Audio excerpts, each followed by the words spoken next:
by Elena Varvello. Read for you by Addis. In the Woods. In the August of 1978, the summer I met Anna Trabullo, my father took a girl into the woods. He stopped the van at the side of the road just before sunset, asked her where she was going, and told her to get in. She accepted the lift because she knew him. They saw him drive towards town with his lights off. Then he left the road, took a steep and difficult path, and made her get out. He dragged her along with him. My mother and I waited for him, worried he might have had an accident. While I stared into the darkness from the lounge window, she made a few phone calls. He's still not back.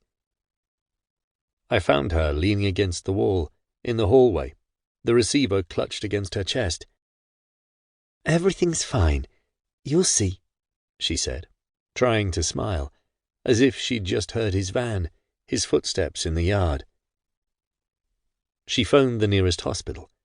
She sighed with relief when they told her he wasn't there.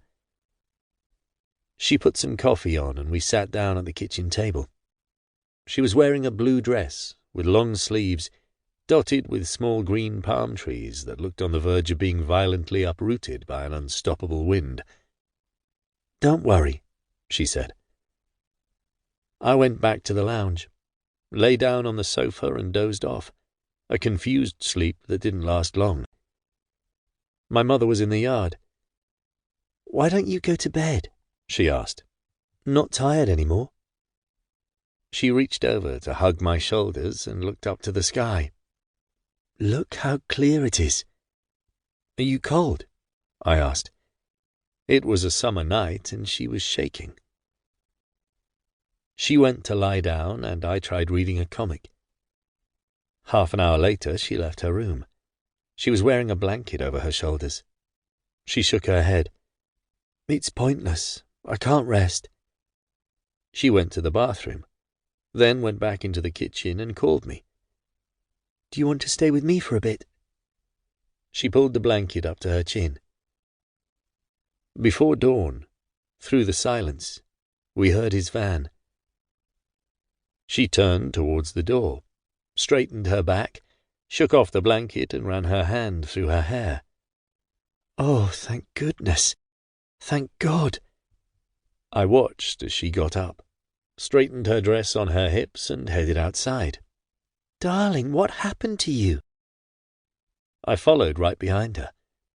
I stayed on the porch, under the light, trying to make him out in the darkness. I was angry and relieved. I wanted to slap him and tell him I didn't care. You could have just stayed there. I wanted to run over to him and make sure he wasn't hurt. They stepped into the light slowly, and I watched them go inside. I was 16. He had been gone a long time already. But that was it. Not even a year after he lost his job and that boy disappeared. That was when everything broke.